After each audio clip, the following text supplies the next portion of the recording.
La Guerra de Bosnia-Herzegovina se desarrolló desde el 6 de abril de 1992 hasta el 12 de octubre de 1995, cuando entró en vigor un acuerdo de alto el fuego promovido por el vicesecretario de Estado norteamericano Richard Holbrooke. Murieron unas 260.000 personas y aproximadamente 2/3 de los habitantes se vieron desplazados de sus hogares.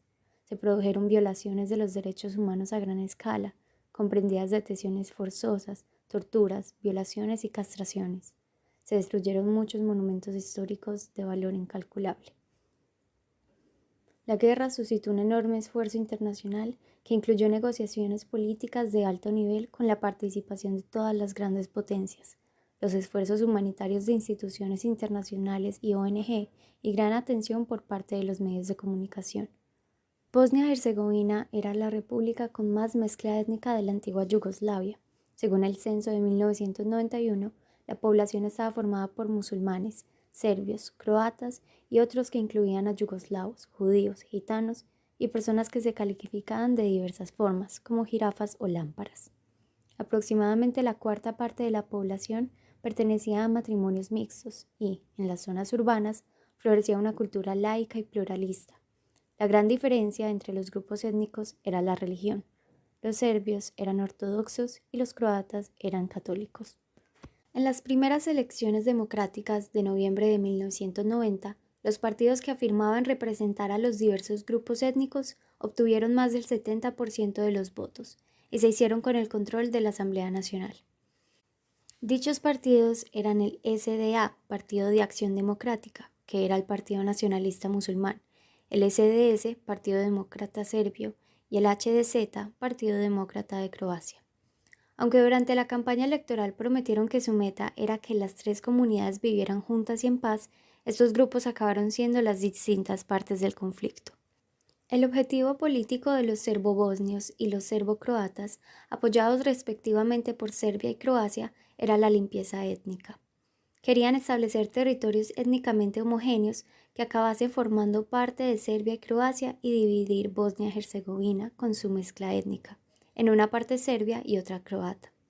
El objetivo del gobierno bosnio, que estaba controlado por musulmanes, era la integridad territorial de Bosnia-Herzegovina, dado que los musulmanes constituían la mayoría en la república y eran quienes más tenían que perder con una partición. La limpieza étnica violenta que iba a caracterizar la guerra de Bosnia la iniciaron los serbios en Croacia, en la colaboración con el JNA, el Ejército Nacional Yugoslavo, y numerosos grupos paramilitares. Lo que ocurrió en Yugoslavia fue la desintegración del Estado, tanto el federal como en los casos de Croacia y Bosnia, el republicano. La aparición del nacionalismo virulento, que efectivamente se constituyó sobre la base de tradiciones, divisiones y prejuicios sociales, debe interpretarse como una lucha por parte de unas élites cada vez más desesperadas y corruptas por controlar los despojos del Estado. La limpieza étnica ha sido característica del nacionalismo de Europa del Este en el siglo XX. El término se empleó por primera vez para hablar de la expulsión de griegos y armenios de Turquía a principios de los años 20. La limpieza étnica adopta diversas formas, desde la discriminación económica y legal hasta espantosas formas de violencia. Existe una teoría alternativa que sostiene que el nacionalismo se ha reconstruido con fines políticos. Esta opinión está más vinculada a la concepción instrumentalista del nacionalismo, según la cual los movimientos nacionalistas reinventan versiones concretas de la historia y la memoria con el fin de construir nuevas formas culturales que sean útiles para la movilización política. El conflicto de Bosnia viene desde la Segunda Guerra Mundial, donde se pusieron de manifiesto las disputas nacionales. Los nacionalistas croatas y eslovenos facilitaron la creación de un territorio para que se dieran las fuerzas fascistas. Mientras tanto, una guerrilla de unionistas yugoslavos, conocidos como partisanos, bajo liderazgo de Josip Broz Tito, peleaban a la vez contra los invasores fascistas y los nacionalistas croatas y eslovenos. La derrota del fascismo en 1945 encumbró a los partisanos y propició retomar el proyecto yugoslavo, esta vez apoyado en el comunismo. La victoria de los partisanos de Tito, una resistencia de recursos limitados, dio mucha legitimidad a una Yugoslavia socialista. Así, Tito se convirtió en líder, el salvador del nazismo. Fue la raíz de la República Federativa Socialista de Yugoslavia la gran nación vigente desde 1943 hasta su progresiva desaparición durante la década de los 90. Aunque los partisanos yugoslavos habían luchado bajo el lema Fraternidad y Unidad, y el objetivo era desarrollar un nuevo hombre o mujer socialista y yugoslavo, como en la Unión Soviética, el régimen tenía incorporado en su funcionamiento un complicado sistema de frenos y contrapesos para asegurar que ningún grupo étnico fuera dominante. Es más, había institucionalizado la diferencia étnica. Para compensar el predominio numérico de los serbios, se crearon 6 repúblicas, cada una, con excepción de Bosnia, con una nacionalidad dominante: Serbia, Montenegro, Croacia y Bosnia, Eslovenia y Macedonia. Además, había 2 provincias autónomas dentro de Serbia: Kosovo, con una mayoría albanesa, y Voivodina, con una población mixta, compuesta por serbios, croatas y húngaros. Parte del conflicto en Bosnia también se debe a la economía de esta. Durante los años 50 y 60, el país tuvo un rápido crecimiento económico, basado en el modelo de rápida industrialización pesada, orientada al sector de la defensa, esto típico de las economías centralizadas. Durante este periodo, Yugoslavia recibió grandes cantidades de ayuda exterior porque se consideraba que era un baluarte contra un posible ataque soviético en el sureste de Europa. En los años 70, la ayuda occidental comenzó a disminuir y a Yugoslavia le fue muy difícil reestructurar su economía. En 1979, la deuda había alcanzado proporciones de crisis, alrededor de 20.000 millones de dólares. En 1982 se aprobó un plan de recuperación del Fondo Monetario Internacional que consistía en la liberación y austeridad. A pesar de intentarlo, la Federación fue incapaz de controlar la generación de dinero, y en diciembre de 1989 la tasa mensual de inflación había alcanzado el 2.500%.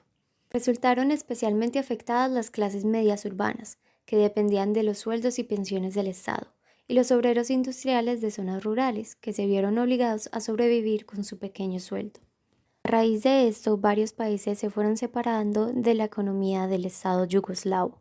El último primer ministro federal, Ante Marković, intentó volver a imponer el control central con un programa de terapia de choque, introducido en enero de 1990, pero ese no funcionó ya que los países no querían colaborar. Milošević fue el primero en utilizar a gran escala los medios electrónicos para propagar el mensaje nacionalista. Alimentó la mentalidad de víctima tan frecuentemente en las mayorías que se sienten minorías, con una dieta electrónica de historias sobre el genocidio en Kosovo y el holocausto en Croacia y Bosnia, con documentos cinematográficos de la Segunda Guerra Mundial intercalados con informaciones sobre sucesos actuales. En los años 70, cada república y cada provincia controlaba sus propias cadenas de radio y televisión. De vez en cuando había una rotación de informativos en el primer canal de televisión y se podían ver noticias de otras repúblicas a través del segundo canal. Este sistema se vino abajo a finales de los años 80, a pesar de un último intento desesperado por parte de Marković de instalar una televisión para toda Yugoslavia. Los medios de comunicación, a la hora de la verdad, estaban nacionalizados y fueron la base poderosa para la propaganda nacionalista. En 1991, el JNA era cada vez más un instrumento de Slobodan Milošević, el presidente de Serbia, mientras que los eslovenos y croatas organizaban y armaban en secreto sus propias tropas independientes. En concreto, iniciaron su plan RAM, para armar y organizar en secreto a los serbios de Croacia y Bosnia-Herzegovina. El JNA fracasó por completo en sus esfuerzos de desarmar a los paramilitares y acabaron aliándose con los grupos serbios en Croacia y Bosnia. 6 meses antes de las elecciones de 1990, un sondeo realizado en Bosnia mostraba que el 74% de la población estaba a favor de prohibir los partidos nacionalistas. Sin embargo, cuando llegó el momento, el 70% de los votantes lo apoyaron.